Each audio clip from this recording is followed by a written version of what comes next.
दोस्तों, जीवन का सबसे कीमती धन क्या होता है? एक शिष्य ने अपने गुरु से सवाल किया। गुरु ने इसका उत्तर देते हुए जवाब दिया कि चाहे मेरे पास पैसे ना हो, चाहे रहने के लिए छत भी ना हो, चाहे कोई सुख सुविधाएं भी ना हो, लेकिन अगर मेरा शरीर स्वस्थ है तो मैं दुनिया का सबसे धनवान आदमी हूँ। शिष्य ने पूछा कि गुरुदेव, आपकी उम्र 100 साल को पार कर चुकी है और आप फिर भी इतने स्वस्थ हैं। आपकी बुद्धि बड़ी ही तीव्र है और आपका चेहरा भी सूर्य की तरह चमकता रहता है और वहीं पर आपके बदन से भी चंदन सी खुशबू आती है। शिष्य ने कहना जारी रखा कि गुरुदेव, मेरे मन में बहुत बार आया कि मैं आपसे इसका रहस्य जानूं, लेकिन संकोचवश मैं आपसे पूछ नहीं पाता हूँ। कृपया करके आज मुझे वो साधारण से नियम बताने की कृपा करें जिनसे मैं भी आपकी तरह स्वस्थ और निरोगी रह सकूं। नियम अगर आसान होंगे गुरुदेव, तो उसका अनुसरण मेरे माता पिता भी कर पाएंगे, क्योंकि वो बूढ़े हो चुके हैं और वो बहुत जटिल प्रक्रिया नहीं अपना पाएंगे। कृपया करके साधारण से तरीके बताना ताकि कोई भी गृहस्थ आदमी उन नियमों का पालन कर सके। गुरुदेव ने कहना आरंभ किया। सबसे पहले उन्होंने बताया कि सबसे पहले तुम्हें पाचन तंत्र की क्रिया को समझना होगा। जो भी आयुर्वेद का विद्वान होता है वो जानता है कि अगर आपका पाचन तंत्र लगातार भोजन पचाने में लगा हुआ है तो स्वाभाविक है कि ऊर्जा की एक खास मात्रा आपके भोजन को पचा रही है। इसी कारण ज़्यादा भोजन करने के बावजूद आपका दिमाग और आपका शरीर अपने बेहतरीन स्तर पर काम नहीं कर पाता। तुमने देखा होगा कि भोजन करने के बाद जब पाचन प्रक्रिया शुरू होती है तो हर जानवर नीचे बैठ जाता है। वो बस बैठ जाते हैं क्योंकि दूसरी चीज़ों के लिए पर्याप्त ऊर्जा नहीं बचती, चाहे वो मांसाहारी हो या शाकाहारी हो। हर जानवर खाने के बाद नीचे बैठ जाता है और ये इंसानों के लिए भी एक प्राकृतिक जरूरत है। खाने के बाद वो बैठ जाना चाहते हैं क्योंकि दूसरी चीज़ों के लिए पर्याप्त ऊर्जा नहीं होती। अगर आप अपनी पूरी क्षमता का इस्तेमाल करना चाहते हैं तो आप अपने शरीर को ऐसा बना कर रखिए कि आप जो भी खाएं, कुछ भी खाएं, तो 1.5 से 2 घंटे के अंदर आपका पेट खाली हो जाना चाहिए। पेट खाली होने का मतलब है पेट की थैली खाली होना, यानी जब भोजन आंत के दूसरे भागों में चला जाता है तब पेट खाली हो जाता है, क्योंकि आंत में प्रक्रिया बिल्कुल अलग होती है। वो पाचन नहीं होता, वो ऊर्जा को ग्रहण करती है। आंतों द्वारा इस ऊर्जा को ग्रहण करने के लिए ज़्यादा ऊर्जा नहीं लगती, ऊर्जा लगती है पाचन क्रिया में। जब खाना पेट की थैली में मौजूद हो तो बेहतर है कि आप अपनी गतिविधियों को कम कर लें। अब अगर सोचिए सारा दिन आपके पेट में खाना मौजूद रहेगा तो आप अपने जीवन की पूरी क्षमता कम कर लेंगे। आप खुद देखिए कि जब आपके पेट में खाना मौजूद होता है तब शरीर कैसा महसूस करता है, और जब पेट खाली होता है तब शरीर कैसा महसूस करता है। आप खुद पाएंगे कि आपका शरीर और आपका दिमाग तब बेहतरीन रूप से काम करता है जब आपका पेट खाली होता है। इसका एक पहलू और है।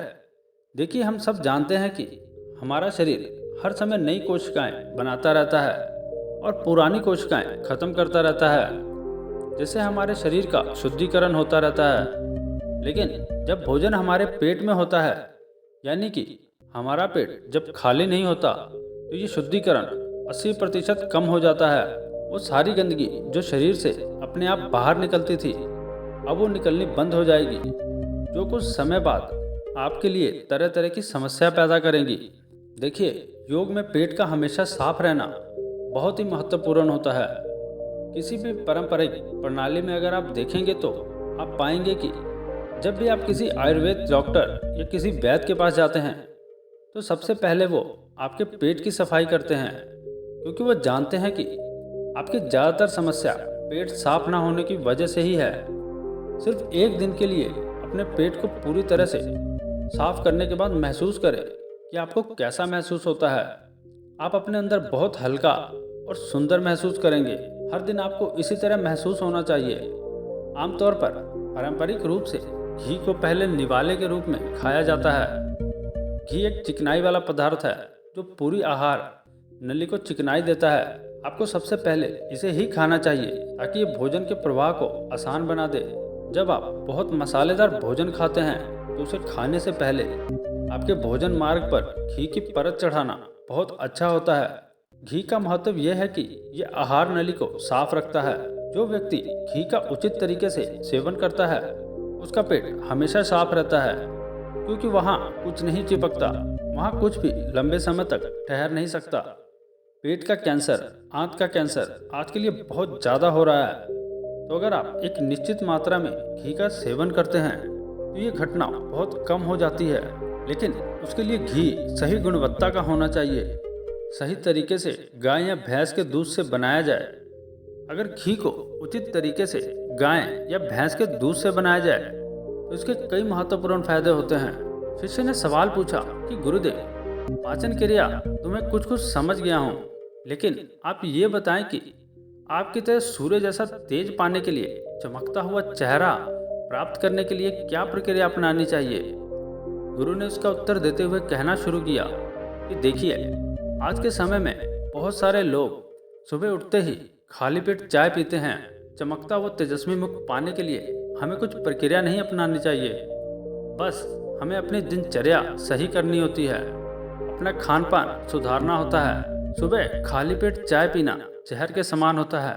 वो धीरे धीरे आपके अंदर आपकी आंतों को कमजोर कर देता है। पेट में धीरे धीरे एसिडिटी होने लगती है और अपने आप मन और मस्तिष्क सुस्त पड़ जाते हैं। सुबह उठते ही तुम्हें तांबे, चांदी, मिट्टी के बर्तन में रखा हुआ पानी पीना चाहिए, लेकिन चांदी और मिट्टी की तासीर ठंडी होती है, इसलिए कफ, अस्थमा या दमा जैसे रोगी का इसका उपयोग ना करें। रात में अपने चांदी, तांबे या मिट्टी के बर्तन में पानी रख दिया और सुबह खाली पेट बिना दातुन किए उसे पी लिया। शिष्य ने सवाल किया कि गुरुदेव, बिना दातुन किए हुए अगर हम वो पानी पिएंगे तो हमारा बासी थूक हमारे अंदर ही चला जाएगा। गुरु ने उसे बताया कि वो तो अच्छी बात है, क्योंकि बासी थूक औषधि के समान होता है। गुरु ने चेतावनी दी कि देखिए, जिन लोगों को अल्सर, टीबी या निमोनिया है उन्हें खाली पेट पानी नहीं पीना चाहिए। तांबे के बर्तन में रात में रखे हुए पानी में उसके संस्कार मिल जाते हैं।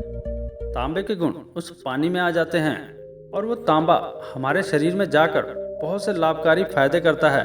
गुरु ने चेतावनी दी कि अगर मजबूरी ना हो तो प्लास्टिक की बोतल में कभी पानी मत पीना, क्योंकि प्लास्टिक की एक ऐसी संरचना होती है, जब वो गर्म तापमान पर आता है तो वो प्लास्टिक धीरे धीरे पिघलना शुरू हो जाता है, और जब वो बहुत बारीक स्तर पर पिघलता है तो उसके कारण उस पानी में मिल जाते हैं, जो हमारे शरीर में जाकर कैंसर का कारण बन जाते हैं।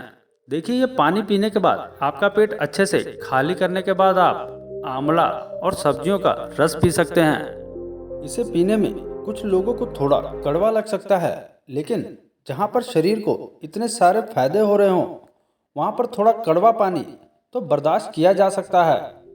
गुरु ने बताया कि यह भी सच्चाई है कि हर दिन एक जैसा खाना नहीं खाया जा सकता। तो जिस दिन तुम आंवला और सब्जियों का जूस ना पी सको उस दिन आपको दही खाना चाहिए। दही बहुत ही बेहतरीन आयुर्वेदिक औषधि के रूप में इस्तेमाल हो सकता है। अगर उसको सही से इस्तेमाल किया जाए तो हमारे शरीर में बहुत सारी बीमारियों को वो जड़ से खत्म कर सकता है। दही एक पर्याप्त मात्रा में लेकर उसमें गुड़, शक्कर या मिश्री का मिश्रण कर लें, ताकि आपको वो दही खट्टा ना लगे। अगर दही में गुड़ मिलाते हैं तो गुड़ बहुत ज़्यादा नहीं होना चाहिए। गुड़ जितना ज़्यादा पुराना होगा उतना ही लाभकारी होगा। और दही को थोड़ा पतला कर लें। पतला होने के बाद वो आसानी से हमारे शरीर में जा सकता है और उसको पचने में भी ज़्यादा ऊर्जा शरीर को नहीं लगानी पड़ती। आयुर्वेदिक के गणित के हिसाब से अगर आप सुबह इन प्रक्रियाओं का पालन करते हैं तो आपके चेहरे का तेज बढ़ने लगेगा, उस पर चमक आने लगेगी। जल्द ही लोग आपसे बोलना शुरू कर देंगे कि भाई, आपकी उम्र इतनी ज़्यादा हो गई है लेकिन आप लगते नहीं हो। सन्यासियों और मुनियों जैसा तेज पाने के लिए ध्यान और आयुर्वेद के नियम के हिसाब से खान पान, ये दो चीज़ें सबसे ज़्यादा जरूरी होती हैं। अगर ग्रस्त आदमी भी इस नियमों का पालन करता है तो वो भी सन्यासियों जैसा तेजस्वी हो सकता है।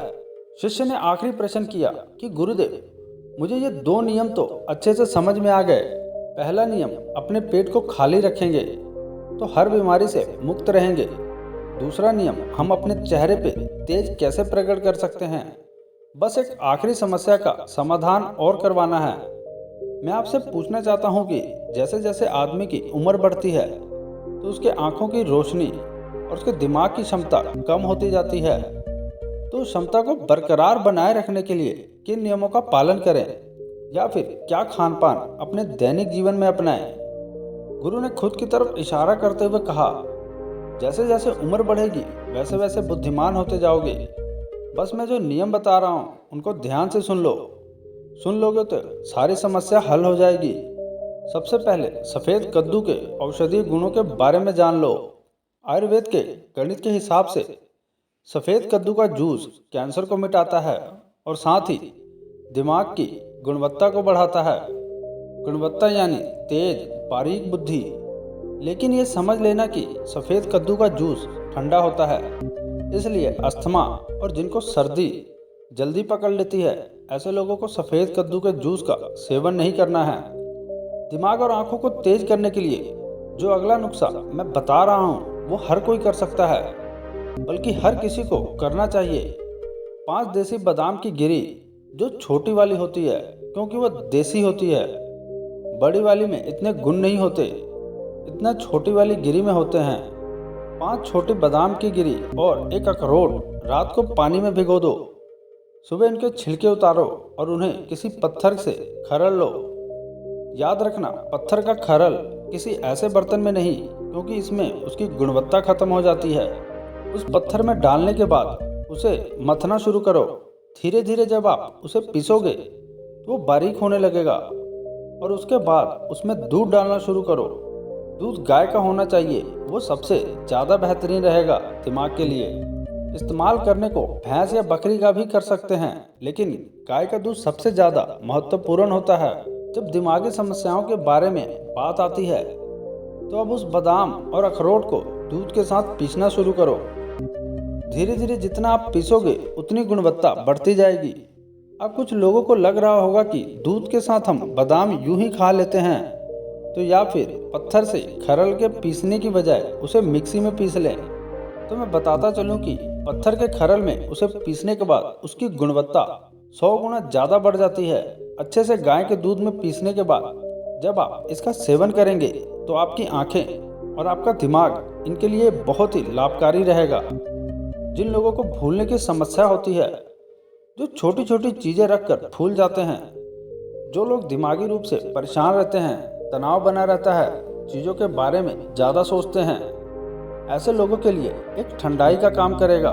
उनके दिमाग में एक ठंडक पहुंचाएगा, जिससे उनका दिमाग बेहतरीन स्तर पर काम कर पाएगा। शिष्य ने ये नियम अच्छे से समझ लिए और उसके बाद घर जाने के लिए अपने गुरु से आज्ञा मांगी। शिष्य अपने गुरु से आशीर्वाद लेकर अपने घर की तरफ प्रस्थान कर गया। तो दोस्तों, कैसी लगी आज की ये कहानी? अपनी राय हमें कमेंट बॉक्स में ज़रूर बताएं। अगर अच्छी लगी है तो इस वीडियो को लाइक करके हमारे इस चैनल को सब्सक्राइब जरूर करें और साथ ही साथ इस वीडियो को शेयर भी जरूर करें, ताकि ये जानकारी अन्य लोगों तक पहुंच सके। धन्यवाद।